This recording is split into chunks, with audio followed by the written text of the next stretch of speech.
These are the absolute best picks in fantasy football this year. These are our favorite picks, not the 10 best players, but at price, when we see these guys selected, we're like, I love that pick. These are our favorite picks, the 10 best picks in fantasy football for 2025. If you drafted these guys, congratulations. And if you haven't, now you can take advantage of this. The first best pick in fantasy football in 2025, Brian Thomas Jr. I love this pick this year. I love this pick because any other time you had a rookie doing what Brian Thomas did last year, that player would almost certainly be going top 5, in my opinion. Brian Thomas had one of the best rookie seasons of all time, and we keep saying this over and over for receivers, but Brian Thomas, I mean it. He did. I mean, the dude last year, in terms of receiving yardage, I mean, because from a target standpoint, he was 133 targets, 8 per game, 14th in the league. Receiving yards, 3rd in the league, 1,282 receiving yards as a rookie. Not to mention 4th in yak, 6th in unrealized air yards, 5th in touchdowns, 8th in yards per route run. I mean, the dude, as a rookie, stepped onto the field, had one of the worst quarterback situations in the entire NFL, and had Mac Jones throwing him the ball, and he was a top 10 receiver. Again, any other time, in any other situation, this guy would be going top 5. But why isn't he going top 5, I think, is the question. I think there are a couple people who, even before the Travis Hunter thing, was like, okay, well, BTJ's an X, so he's going to be more volatile, and, maybe it was a fluke, and so we're just not going to do it. I mean, it's a guy last year who was 28th in routes run and 3rd in receiving yards. That is ridiculous. And Travis Hunter steps in, and now Travis Hunter, who, by the way, they're going to use as a complimentary player. I was a little bit worried about BTJ before I saw how they were going to use Travis Hunter, and then they started lining Travis Hunter in the slot, and I was like, cool, yeah, this is good. They're going to actually tear it up. They both can be extremely fantasy productive. Extremely. See the Liam Cohen Tampa Bay Buccaneers offense and see their top two receivers and tell me these guys can't be productive together. And again, Brian Thomas, in terms of safety, I feel very safe taking Brian Thomas wherever. In terms of upside, he has as high of upside as anybody in that range. In terms of floor, yeah, maybe he does have a little bit of lower floor, but doesn't any X receiver like that? Yes. And the upside makes up for it. And so where you're getting Brian Thomas right now is like, a lot of times it's the end of the first. Sometimes he gets into the early second. And drafting on the turn right now is tough because you have such an abundance of possibilities, and you have kind of big tier. It is a ginormous tier. I'm trying to think of the phrase I'm thinking of, but the good news is, I mean, he is a guy I think you can lean on in the first round, select him, and know that he has a pretty safe range of outcomes and has the upside of anybody in the top end, I think. I think he does, right? If he gets more usage, if he runs more routes, if he gets more targets, if he has better quarterback play, I mean, I think he could actually take a step forward. And so, in terms of Brian Thomas Jr., I think that he could be better than he was last year. I would think that a rookie wide receiver taking a step up is not that far-fetched, and I think he's one of the best picks at the end of the first round right now. Yeah, so a couple of second-round guys here that I think I'm just going to take two of them because I was debating between both of these guys in my second pick in the Flock League. First guy is Drake London.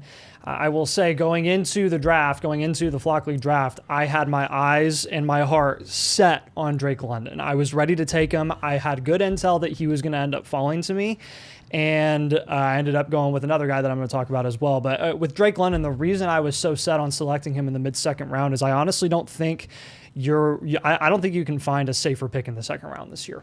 I don't think you can find a guy who you just know is going to get consistent high upside target volume throughout the entire season, where he's literally Amon-Ra St. Brown in the second round. And ironically, in the Flock League, Amon-Ra fell to the second round, which we shouldn't have. But again, that's why we like Drake London so much, is he's so similar in terms of his skill set and what he offers for that offense schematically that the reason he's going at a cheaper price is just because he's not on the Detroit Lions. And I mean, you're looking at last season, 157 targets. When you're looking at his target share, target rate, total targets, he was top 6 across the board. The slot and snaps were 13th. So again, he's primarily running out of the slot. He didn't even run like a ridiculous amount of routes. He was like 20th, top 20 in routes run, which isn't like, it's nothing crazy. It's not like top 12 or anything like that. But again, the efficiency with his opportunities that he was consistently getting, 10th in yards per route run in the NFL. The amount of times that he was running routes, the amount of times that he was on the field and the opportunities he was consistently getting when he was on the field just merit a guy that has such a high floor. Because I mean, you're looking at the transition from Kirk Cousins to Michael Penix. I'm not even going to look at I have done this in previous videos, but again, the looking at the 3-game sample size, you can only take away so much from that, especially when some of those games were at the very end of the season, week 18, where it was like, the Carolina Panthers and their defense. Of course, he's going to drop 40 against them.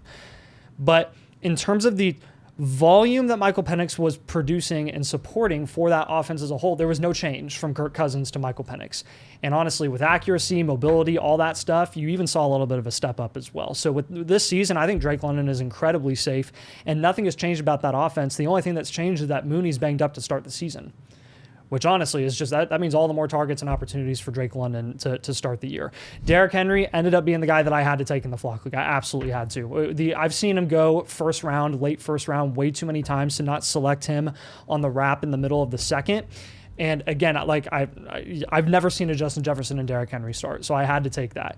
Here's the thing with Derrick Henry. Last year, I don't think people, I don't know if this has really hit home for a lot of people. He had the second most productive year of his career from a total points perspective last year. 1,900 rushing yards. He only had 19 receptions. That was very minimal receiving usage. Again, that's classic Derrick Henry. He never gets receiving usage. 18 total touchdowns. His yards per carry the last 3 years have been 4.3, 4.4, 4.2. It went up to 5.9 yards per carry this year. Do you know what that was? Do you know what that ranked among running backs last season? Top 3. Yards per touch, he was third in yards per touch. Second in true yards per carry last year as a 31-year-old running back. Derrick Henry is going to be going on 32. He will turn 32 during this season, and I will happily take the shot on him this year. And if I lose a flock league because of it, bummer. Ain't no way I'm passing up on Derrick Henry playing for the Baltimore Ravens when he was the most efficient he has ever been in his entire career. This is not like a regression trajectory that we see for a lot of aging out running backs who they're generally what you see is their efficiency goes down first, their volume stays the same, but as that efficiency goes down, then all of a sudden they get worse and worse and worse. Like this was the classic Zeke Elliott thing, right? This was the Zeke Elliott case. If you remember the best year that he ever had, which I think was his, third or fourth year, and then every year after that, it was just down until there was a point where you knew his ceiling was more than just capped. He was like a potential bust candidate. This year, the only thing stopping Derrick Henry is injury. I will say, I've never said that for a 31-year-old running back on this channel. I probably never will ever again, but we have to, at this point, accept the fact that he's a unicorn. If you get Derrick Henry in the middle of the second round, if he falls to you, you cannot pass up on that price. You're getting, you saw where CMC went in the middle of the first, where Sal took him at the 105, which again was, I guess, understandable because of the upside, but a little bit of a reach in my opinion.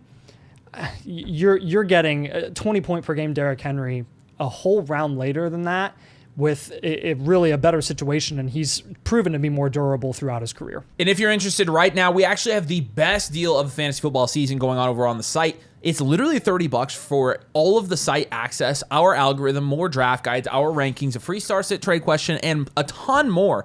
When you sign up with code DOMAIN for the season pass over on the site, I've got the link in the pinned comment. If you sign up with code DOMAIN and you do get the season pass, if you'd like to get a league with us and draft live on the channel, we'd love to have you. But again, it is the best deal. It ends up being like $6 a month, I think, when it's all said and done. You will not find a better deal. This site takes care of literally everything you need for fantasy football season. So go take advantage. Check out the link in the comments. I'm sure you won't regret. Also, a bunch of free stuff. So just go create an account and check out the free stuff, and I think you'll love it. But let's get back to it. All right. This one's fairly easy, in my opinion. I think one of the best picks in fantasy football this year is George Kittle in the 4th round. Because when you're getting George Kittle in the 4th round and you compare him to maybe a Bowers in the 2nd and then a McBride in the 3rd, let's just put these 3 guys and their averages over the entire season last year up against each other. Because what you'll notice is George Kittle actually outscored these guys marginally, but all around 15.5 to 15.8 points per game. Okay, so in terms of some of these metrics here, Trey McBride actually beats all of them in snap percentage and targets, target share, and receptions, okay? Brock Bowers wins in one category, that's routes. So what's interesting here is I feel like from this screenshot alone, you should be able to see why we don't prefer Bowers at all. Why we think Bowers is not a good pick this year. McBride is better at price, and Kittle's better than both of them at price. Because these guys, essentially, from a production standpoint last year, were exactly the same. And when you're talking about from an NFL standpoint, who's the best tight end in the NFL? It's Kittle, and it's not close, in my opinion. I think Kittle is the best tight end in the NFL when you're talking about all of the skills that a tight end needs to have. Not all of them are fantasy relevant, but in terms of all-around tight end, he's the best of them. And so when you're looking at George Kittle and what he wins, again, he was more productive than these guys on a per-game basis last year. Also on a per-game basis, more receiving yards, touchdowns, yards per target, and yards per route run, meaning he was the most efficient and also had the most touchdowns and yards out of these guys. And so if you want to take, a lot of times Trey McBride, I saw Trey McBride in the Domain League last night go to 312. I think it's a fine pick. But George Kittle, you're getting him in the middle of the fourth a lot of times. He went in the third in the flock draft. I normally see Kittle go in the fourth, don't you? So yeah. That's where I like Kittle. Again, the reason that I like him, though, is because if you really want to lock down one of those safe elite tight ends, they're all pretty much producing at the same level. They really are. And again, like Brock Bowers and McBride are both getting more snap percentage, target share than George Kittle. He's still outproducing them.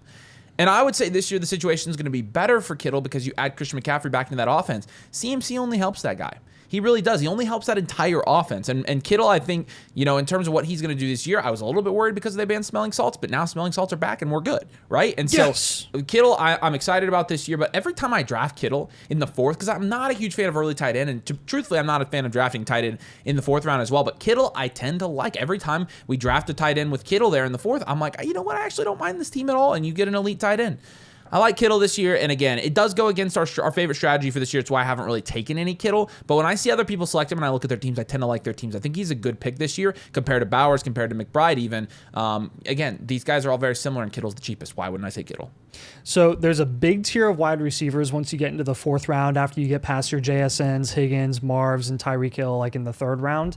And then there's just this large tier of guys where really the range of outcomes is so wide that it's honestly anyone's guess where these guys are going to end up going. And if you're playing just the pure upside card, the pure talent card, the pure he's the true number one option in his offense without a question card, Ted McMillan is really going to be your guy here. I mean, I'll list some other wide receivers in this range, and you just tell me what you think. Mike Evans, Devontae Adams, Garrett Wilson, DJ Moore, Travis Hunter, another one here that a lot of people are high on, Terry McLaurin, Devonta Smith, Worthy, J-Mo, Sutton, Pickens, and DK. Any one of those guys at any time going at any point in the fourth round. I mean, Evans is 30. Devontae Adams is a wide receiver too. We don't know if Stafford is going to last the whole season. He's already started the season banged up. Garrett Wilson, I mean, you saw I took him in the mid-fourth. I'm cool with that. But when you're talking about him and Tet, like they are back-to-back in my rankings. DJ Moore, he could be the wide receiver too in his offense. His efficiency as a route runner is super low. Terry's not even playing right now. Who knows what his situation is going to be, and his target volume seems to be limited on an annual basis. Devonta Smith's a 2. Worthy's a 2. J-Mo's a 2. Sutton, 30 years old, going on 30. George Pickens a 2. Metcalf in a bad offense. So, you tell me which guys, seriously, I want to know in the comments. Tell me in the comments who you like of that list of wide receivers better than the upside that Ted McMillan offers in that round. Because again, if you hit on your fourth round pick, good chance that as long as you don't like miss on your top 3 rounds, like miss badly, like Garrett Wilson level last year with Bush, if you don't miss on those, the fourth round pick, if you hit on that one, will be the reason that you probably make a run to win your league. If you don't hit on it and it's like mediocre at best, I don't think you're going to lose your league if Ted McMillan ends up putting up like 1,000 yards and gets 110 targets, which I think he can easily do this season. Again, schematically, like from a skill set perspective, he is like a Mike Evans type of guy. So I think you could have some games where Ted McMillan only gets maybe 5 targets, like 4 or 5 targets. That's very possible. That's within the range of outcomes for Ted McMillan, where he's kind of inconsistent this season. But again, with those boom weeks, as a guy who's probably looking to be like your wide receiver 2, that again is something that I'm probably willing to take the shot on, especially if you take some safer options later. There are some good safer options in the 6th and 7th round who don't have the ceiling that a guy like Tet does, but you can rely on them probably being consistent this year. Like Zay Flowers going in the 6th pretty consistently, Calvin Ridley going in the 6th, Chris Olave also going in the 6th. If you want to take the suspension shot on Addison, you know what he's going to do when he's on the field after he's back from the 3-game suspension, going in the 7th, right? There are ways that you can hedge this bet when you select Ted McMillan in the 4th. And again, we've talked about Bryce Young and the volume that he offered last season and how productive during stretches Thielen and Coker and Leggett even was at times last year. And it got a lot better as the season progressed. Honestly, very similar, but on a delay to like what the Denver Broncos offense looked like and how Cortland Sutton really benefited from Bo Nix playing really well. that offense from a receiving perspective got a lot better as Bryce Young just started to get out of his own head. And I think you're going to see that this year as you get a full sample size, probably a full season's worth of Bryce Young really just playing as close to how you saw him play in college. And I think that's going to mean a lot of volume and opportunity for Ted McMillan this year. Now, this one gets a little bit hairy because actually he's a little bit expensive for a handcuff, but the problem is we don't view him as a handcuff. And this is more just staying consistent with our takes and having consistent logic as well, because logically, since we are out on Kenneth Walker this year because of his inability to stay on the field, we have to be in on Zach Charbonnet. Because if Kenneth Walker really does miss time this year, which if you haven't been keeping track, he has been missing practice, he has been missing time already. I mean, we're not even there yet. We haven't even started. Zach Charbonnet, if Kenneth Walker does miss time, could be a league winner this year, even in the 9th round, even if he's going early for a backup running back. And Zach Charbonnet, in my opinion, is one of the best backup running backs, the best running back twos in the NFL. I loved him coming out of college. I love his skill set. And you saw him last year as a starter perform pretty well. As when you're talking about weeks 14 through 18 on a per game basis, he averaged 15 points per game. And was top 12 in the league in rushing attempts inside the 5, averaged 27 receiving yards a game, averaged 87 total yards per game. And so you saw Charbonnet, when he came in and when he was the starter for the Seattle Seahawks, produce. In fact, he was, 15 points per game. Kenneth Walker, when he was the starter last year, was about 16, 17 points per game. Wasn't that far behind. And so Charbonnet, again, this is more of a logic consistency type deal where we think Kenneth Walker probably is going to have trouble staying on the field this year. And we even think when Kenneth Walker's on the field, I think there's a decent chance they really like Zach Charbonnet. Kenneth Walker is good for some things. He's much better at Zach Charbonnet than a lot of things. He's better at, breakaway runs and big playability, explosive plays, blah, blah, blah. Charbonnet is better for a lot of other things. I think Charbonnet is much better on the goal line, in my opinion. So I wouldn't even be surprised if say Kenneth Walker does stay healthy. I think Charbonnet is going to have touchdown upside. And when you're looking at Charbonnet's like splits over the entire year last year, and so that includes, when Kenneth Walker was on the field as well, he still averaged 11 points a game. And so, you're talking worst case scenario, I feel like he's going to average probably 11 points per game this year, whereas I actually think his ceiling is a little bit higher because of the potential that Kenneth Walker misses time. And so, just staying consistent with our logic, we like the Zach Charbonnet pick this year. He's a little bit expensive to handcuff Kenneth Walker with because you really don't want both running backs in that offense. But if you get him as a guy that's coming off your bench, he's a great pick in my opinion. I think he's a solid running back 3. In my opinion, you're going to get multiple startable weeks where he is the starter in Seattle this year, and he's going to end up being a pretty good value when it's all said and done. Now, I'll fully acknowledge that this is another risky pick that, again, is kind of going in that range of the 4th round where you've got a big tier of wide receivers. But with Mike Evans, I think at this point, very similar to Derrick Henry, it's like, when are we going to stop betting against him and just realize that if he's playing, he's going to keep getting over 1,000 yards and probably get 8+ touchdowns. I'll read you his entire career. Last year, 1,000 yards. 2023, 1,200 yards, 1,100 yards, 1,000 yards, 1,000 yards, 1,100 yards, 1,500, 1,000, 1,300, 1,200, 1,000 yards. 11, 13, 6, 14, 13, 8, 8, 5, 12, 3, 12 touchdowns. He has had less than 6 touchdowns on an annual basis twice in his 10-year career. Guys, what do you think he's going to do this year? If you were just to take a wild guess, if Mike Evans stays healthy this year, what do you think he's going to do? Probably have about 1,000 yards and probably have around 7, 8 touchdowns if we're being conservative. He's had 11 and 13 touchdowns the last 2 years with Baker Mayfield at QB. I think another big thing here is that the news came out that Chris Godwin is officially not going to start the season. He's not starting on PUP, but they are expecting him to not get really much opportunity or playing time at all in the field until October. So he'll probably be like a quote-unquote healthy scratch every single week until the first week of October, maybe second week, depending on what his status is at that point as he continues to rehab. Mike Evans is effectively, truly the one. Emeka Egbuka looking awesome. Really like him as a pick this year. Until Emeka Egbuka proves that he will be the true one there, Mike Evans is effectively the one. He's the veteran. He's the experienced guy. He's the one that's put up 1,000 yards and 8+ touchdowns for his entire career. 17 points per game last year when he was on the field. And I know that was inconsistent when Godwin was on the field last year, but again, when you're getting him at his current price tag, which I do think is a little more reasonable than it was last year, Baker Mayfield's volume isn't going down. The only thing that's gone down is the depth of the Buccaneers wide receiver room because McMillan also went down with a season-ending injury. He's on IR, which that's one less mouth to feed if you were worried about him kind of taking over a little bit of opportunity for Mike Evans to start the year while Godwin was injured.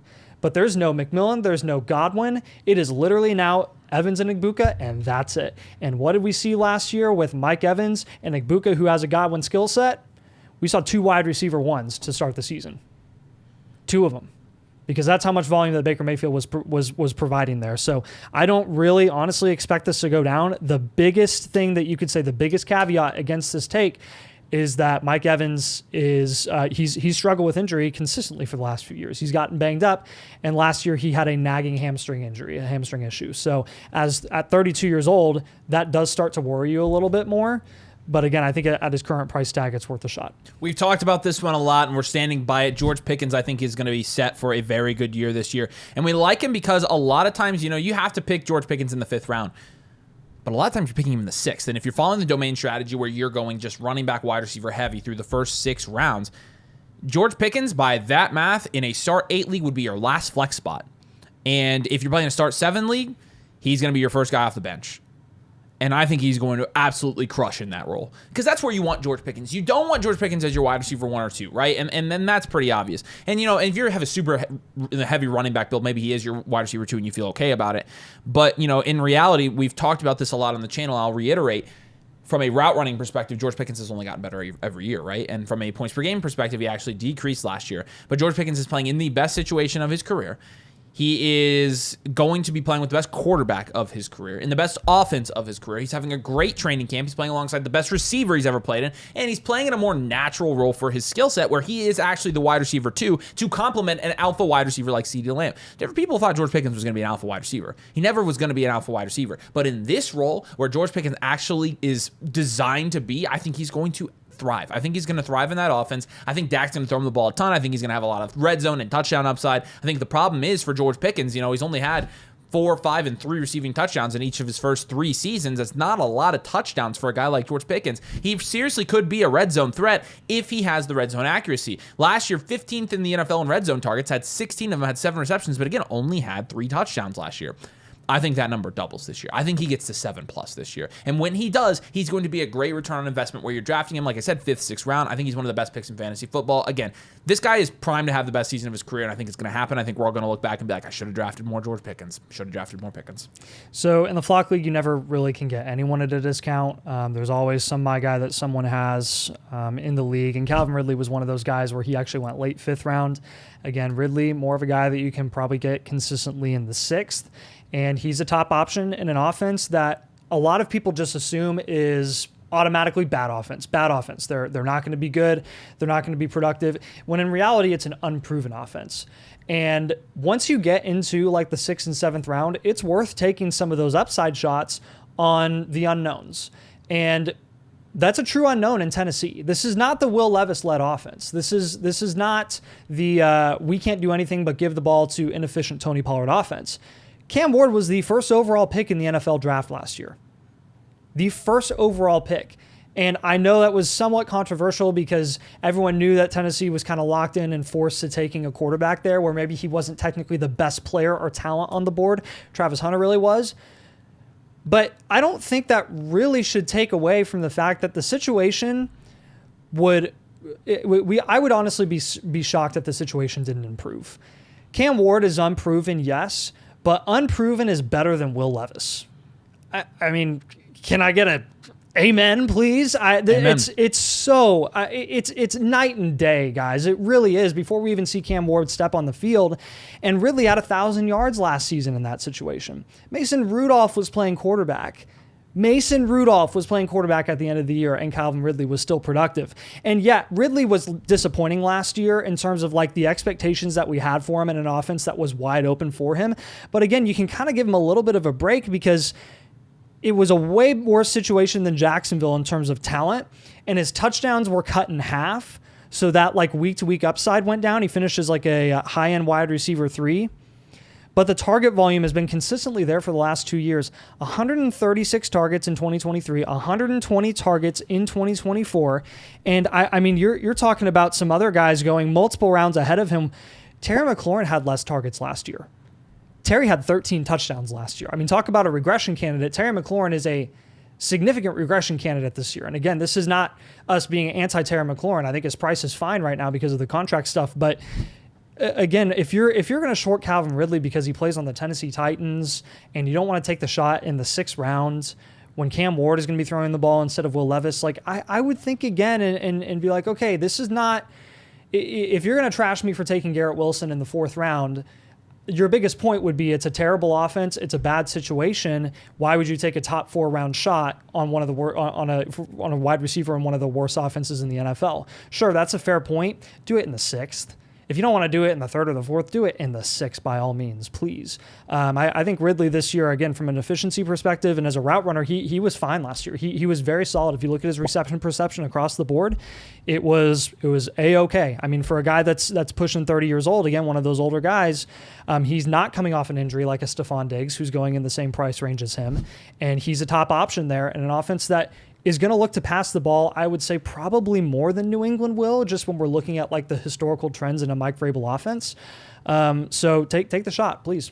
And finally, actually, both Buccaneers wide receivers make it on here this year, both of them. And I was so close to getting him in the Flock League. And Corey's such a homer. And I will say, after the McMillan news and how much his price has gone up even since last Saturday, as a competitor, I am so glad you did not get him. As someone who like sympathizes, I'm like, oh my gosh, you have to be sick to your stomach that he did not make it to you. I'm very sick to my stomach. Now, I won't spoil anything. I would have taken him in the mid-6th if I had known. I know. So I ended up taking Matthew Golden, which actually his price has gone up too in the last week. He's having a good week and people are starting to be like, oh, Matthew Golden. And so, we'll see. I got some interest in Matthew Golden in the Flock League. Some of it's because Reed's banged up too. He's still in a boot, isn't he? He is, but actually he's looked pretty good in camp too. He's been, we'll see. I don't know, Nate. I don't know. I'm going to get you a Golden jersey. Yeah, you're going to have to. I'm going to get you a Quinshon jersey. That beat you on that one. Egbuka, the reason I wanted him so bad is because I think he's one of the most pro-ready wide receivers in this draft. And because of that, I think that he is going to be productive from day one because Godwin is out. And in my opinion, at the price he was going at, he's a league winner. Now, you're getting into the mid-6th, late 5th. There he becomes a lot less of a league winner, in my opinion, because he's still not the wide receiver 1 on his team. Mike Evans, the guy on this list with him, is. And there's always possibility that Chris Godwin comes back. But McMillan goes on IR, and I think anybody who's selected Emeka Egbuka before this is absolutely hitting the jackpot. Because I think Egbuka in, ESPN leagues, he'll go 9th round. I mean, this guy's flying under the radar for a lot of people. And so I love Egbuka this year, and I think, I wish I would have gotten him, but I think he's going to ball out this year. So again, our favorite picks this year, not the best players by, not the top 10 players, but our favorite picks. So make sure you drop a like and subscribe if you enjoyed the content. Appreciate you guys. Thank you so much for watching, and we'll see you later.